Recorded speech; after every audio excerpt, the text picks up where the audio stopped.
Hola mis queridos amigos, nuevamente con ustedes, su doctor Tigrel que ronca en esta negra noche neoliberal latinoamericana, sudamericana y ecuatoriana.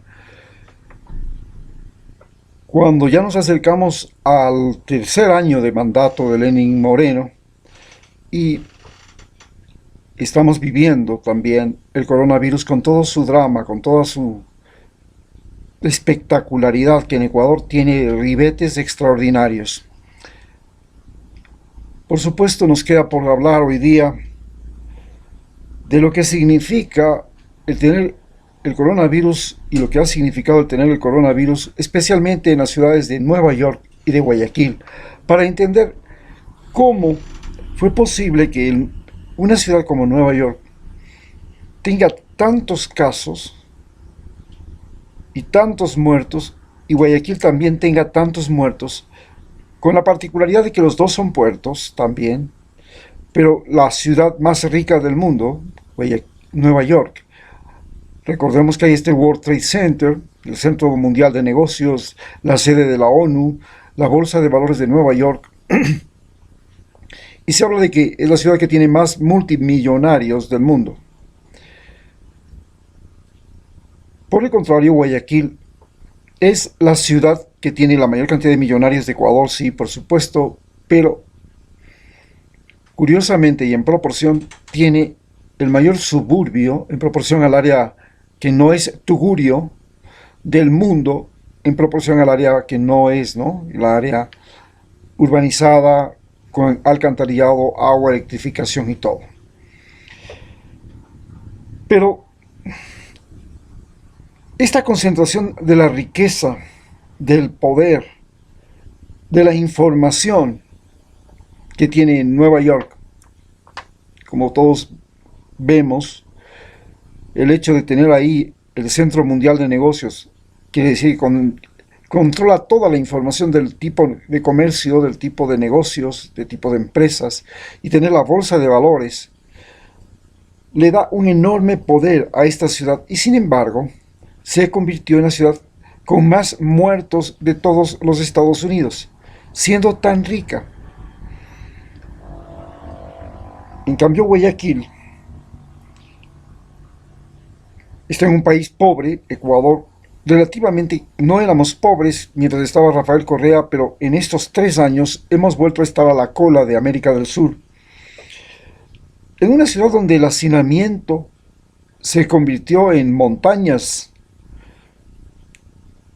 y en esas montañas, en lugar de que estén los mejores edificios con la mejor vista, estaban los barrios más pobres, sin alcantarillado, sin electrificación, con calles lodosas, con gente en la calle viviendo, vestida con una pantaloneta, una camiseta, unas sandalias, viviendo y cruzándose en la calle porque dentro de las casas es insoportable el calor, techos de zinc, paredes de cartón, de madera.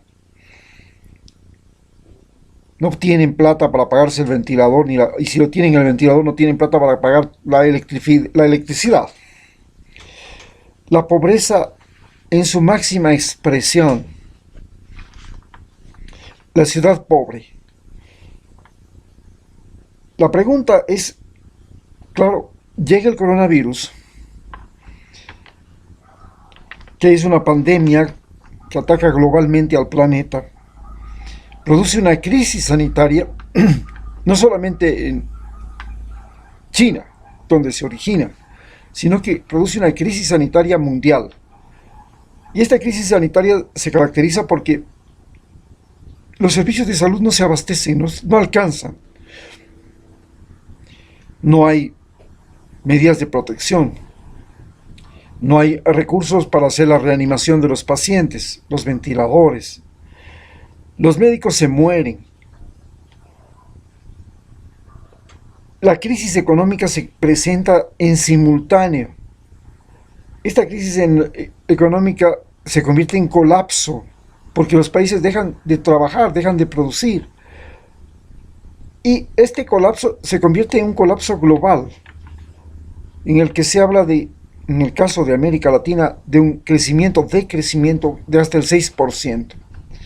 Se dice que este es el peor momento en la historia de los países independientes de América Latina, y que en Estados Unidos y en el norte desarrollado supera la crisis a la que se dio con la crisis inmobiliaria del 2008-2009. En estas condiciones, vemos cómo las cifras no traducen en realidad, y nos sorprende porque la Universidad de Johns Hopkins es la que nos maneja toda esta información. Se juega con las cifras, pero se sabe que los enfermos, los muertos, también los que sobreviven, también los desempleados, hablamos ya de 26 y pico de millones de desempleados en Estados Unidos, y las incoherencias se vuelven algo espectacular. Pero a nadie asombra más que a todo el planeta el que Estados Unidos, aquel país que nos deslumbra con series como Grey Anatomy, Doctor House, Good Doctor y todas esas series de médicos, y que nos hacían creer que tenían la mejor medicina del mundo, no les sirvió para nada. No podía hacer nada con eso. ¿Cómo es posible? Fue un engaño todo eso. ¿Por qué no pueden, del total de 3 millones que ya estamos superando en este momento en el mundo, perdón, de 2 millones que estamos ya superando en el mundo, perdón, estoy mal, de 3 millones que tiene ahorita de infectados el mundo, 1 millón le corresponde a Estados Unidos, y de los 200,000 muertos que hay en el mundo, 50,000 le corresponden a Estados Unidos. Bueno, y se estima que van a morir 74,000. 74,000 muertos en Estados Unidos es más que lo que produjo los 10 años de la guerra de Vietnam.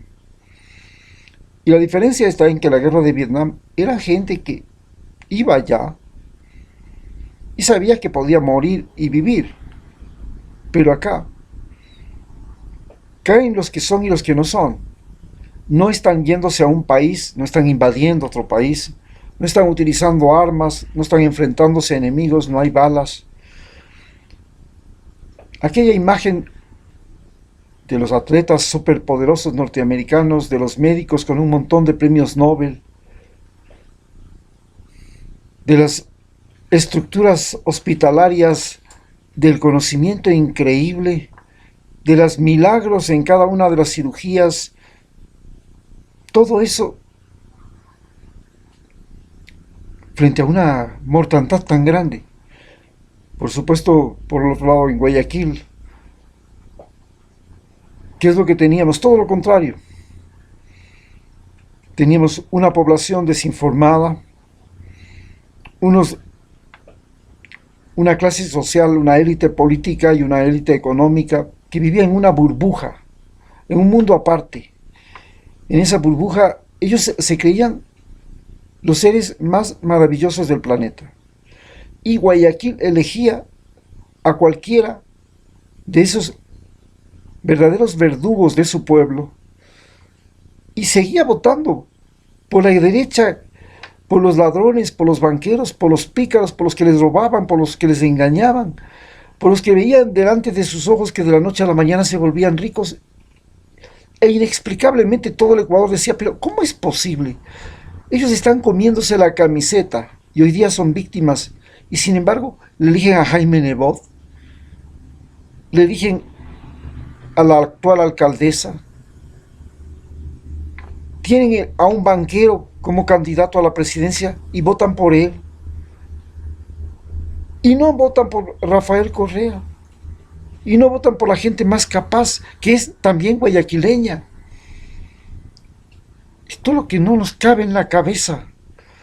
Les tenían sin agua, sin salud, sin electrificación, sin vías, engañados, comprando el agua, enfermos, y votan por el mismo.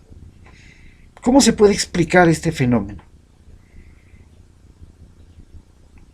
Hoy el coronavirus desenmascaró lo que es Nueva York, una ciudad con altísimo desnivel. Los latinoamericanos, los afroamericanos, la gente más vulnerable, y de ellos, ¿por qué? Porque son los que más se exponen, los que están en la calle, los que trabajan, los que hacen los trabajos rudos. Los otros están guardados en sus oficinas y en sus casas de lujo. Acá, los más vulnerables, los barrios pobres de Guayaquil, la gente de esos barrios, la clase media. Eso es lo que nos ha revelado el coronavirus. Y el presidente de los Estados Unidos es de Nueva York. Y mira, ¿cómo es posible? Presidente de Nueva York, Donald Trump, el rey de Nueva York. Y acá, el presidente nuestro, Lenín Moreno, es de Quito, es de la Amazonía, pero se esconde en Guayaquil y le protege Guayaquil. Y Guayaquil lo encubre. Y está vinculado a la élite de los banqueros, de los dueños de los medios, de los ricachones explotadores del pueblo.